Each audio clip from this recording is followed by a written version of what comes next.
Hi Aries, welcome to your August 2021 reading. We're back. If you would like to get the extended for this reading, you can get it a couple of ways by becoming a member, clicking the join button underneath this video, or you can go to the description box and head over to Patreon and become a member there. Or you can go to Vimeo and just get this video, or you can get all 12 signs, and the package includes the weekly astrology and tarot updates too. So yeah, those are the ways. I hope you guys are doing well.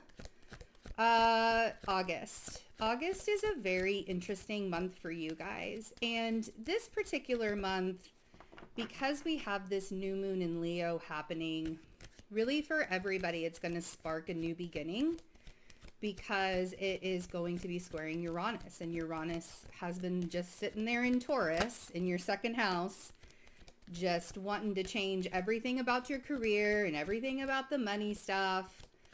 Well, Leo season is about asking you to look at your passions and how you're really showing up for yourself. And you can't rush anything. As much as you want to get all of that stuff together and as much as you want to get all of that stuff done, there's really not a lot that, like, right now is the time for you to really grow, like, the seed that you want to see flourish in the spring, right? Like, this is that, like, getting in touch with your soul, getting in touch with that heart space, getting in touch with those passions again, and really, like, allowing yourself to enjoy life and have some fun. And if that's, and I know that it's kind of hard to do, like, we are living in tough times. Like, it's not easy to be happy every single day. And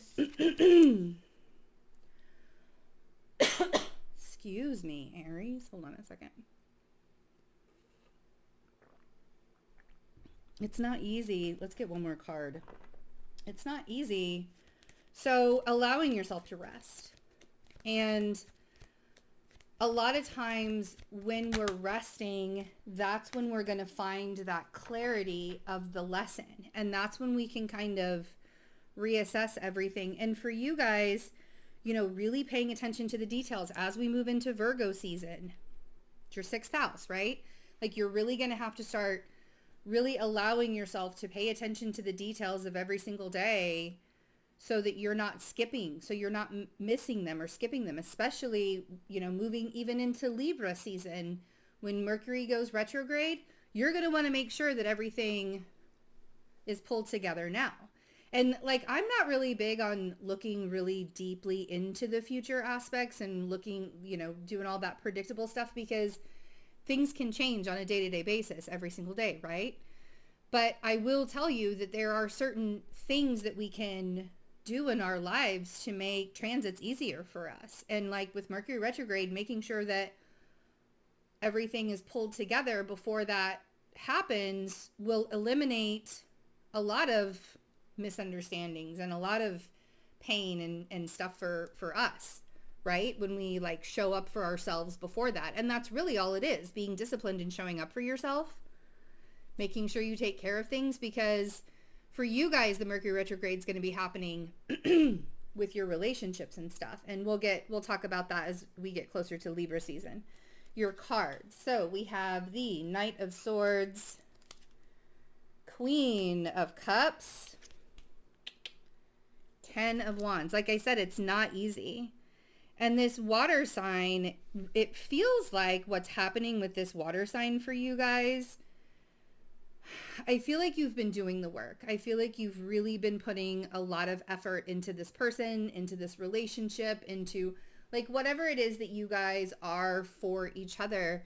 I feel like you've been doing a lot for it.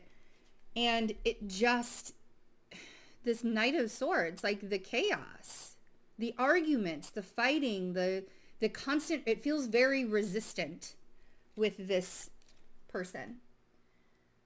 It feels very, very resistant with this water sign. And this, it maybe it's not a water sign. It could be somebody that just is a very intuitive person, someone that naturally has quite a few more emotions than maybe you do, or something, you know, or just like shows their emotions in a different kind of way, which like makes you think that they're a little bit more emotional than usual. But it's like one of those things that is just like, God, when is this hard work ever gonna, because it feels like a job to you. Like this person, the relationship that you have with them feels like a job to you. So whether it's romantic, whether it is a partnership, whether it is somebody that you work with, family member, child, it doesn't matter who it is, who that water sign is, it's exhausting. And you're getting to the point to where you're like, I can't, like, this is a heavy road that we're on right now. And I absolutely believe that this is a lesson for you. As we look at that, you know, Saturn happening in your 11th house, all of your friendships are being looked at with a magnifying glass. All of your relationships are being looked at with a magnifying glass right now.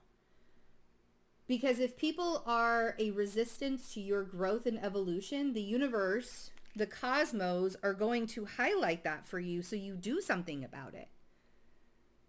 So if you're carrying somebody else's heavy load, or somebody feels heavy to you, and maybe it's that you know you have to have a conversation with this person, and you all, in your mind, you're projecting how it's going to look. It's going to just be like this whole big gigantic argument.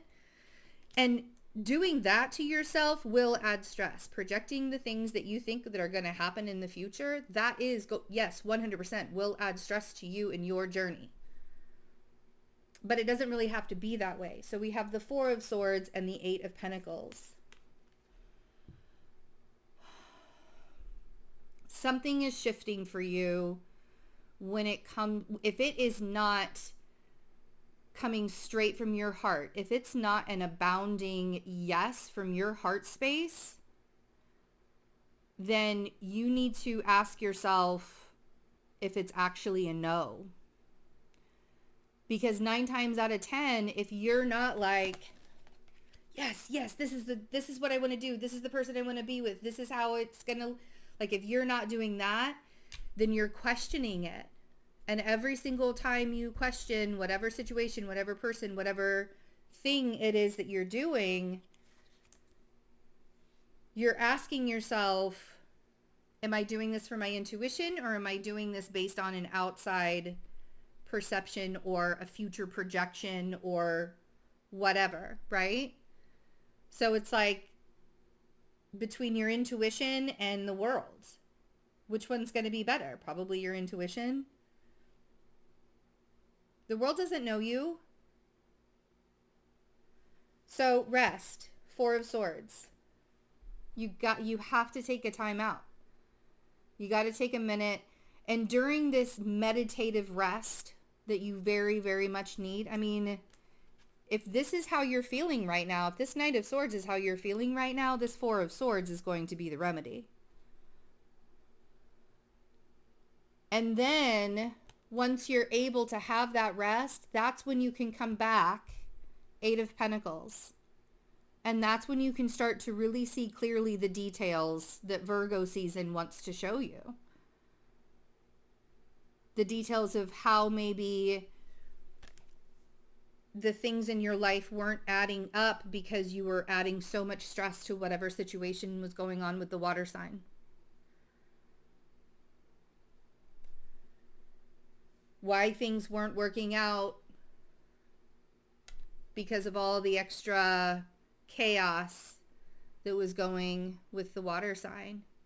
And again, maybe it's not a water sign. Maybe it's another sign that is, and they are just extremely intuitive and a little extra sensitive. We'll put it that way. So we will clarify this stuff and look a little further in the extended. A couple of other ways that you guys can support me now while I'm going through my healing and treatment process. I'm having a couple of benefits. I'm having a tarot benefit the night of the new moon on Sunday 8/8. That is going to be live on this Fearless Intuition channel. And I'm going to have 3 of my very good friends who are also YouTube tarot readers come, and it'll be $30 a question, and it'll be live. So that's going to be really fun. And I also have another benefit on August 15th, an astrology benefit. That information is in the description box. There are going to be 4 amazing astrologers. You can get your virtual tickets for that one on my website. All of that information is in the description box. I love you guys. Thanks so much for hanging out with me and all of your support. Bye. See you in the extended.